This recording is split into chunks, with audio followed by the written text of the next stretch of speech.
Bonjour et bienvenue dans l'édito de Camille. L'édito de Camille, c'est chaque jour un point sur les actualités publiées sur le site d'Info Chrétienne.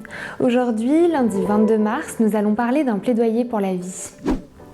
Nous allons nous intéresser à la réaction des évêques espagnols face à la légalisation de l'euthanasie, avant d'évoquer le témoignage de parents d'un petit garçon porteur de trisomie 21. Nous nous tournerons ensuite vers le Ghana, où 13 garçons ont été sauvés de la traite d'êtres humains. Pour finir, avec un chrétien accusé de blasphème au Pakistan qui a été condamné à mort. Les actualités du jour nous offrent justement des exemples de plaidoyer en faveur de la vie, un thème cher aux chrétiens. En Espagne, les évêques s'opposent à la légalisation de l'euthanasie qui vient d'être adoptée à la majorité par le Parlement. Les membres de l'épiscopat s'indignent face à cette nouvelle mesure qui, selon eux, pourrait être évitée par la mise en place de soins palliatifs adéquats. À l'occasion de la journée mondiale de la trisomie 21 qui s'est déroulée le 21 mars, découvrez le témoignage d'un couple de chrétiens italiens, Luciano et Anna, parents de Francesco, âgé de 6 ans et porteur de trisomie 21.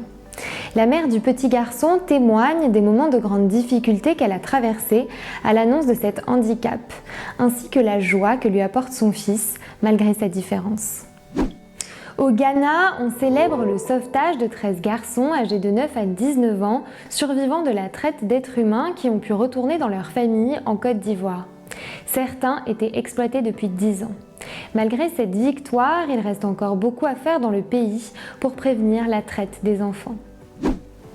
Au Pakistan, Sajjad Mazi, chrétien condamné à la prison à perpétuité pour avoir envoyé un SMS blasphématoire à l'encontre du prophète en 2011, vient de voir sa peine transformée en une condamnation à mort.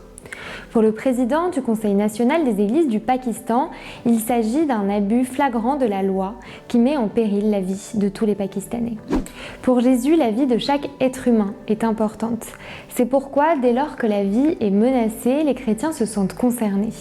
Mais quels que soient les combats que nous menons, rappelons-nous de toujours le faire sans juger, dans le respect et l'amour de l'autre.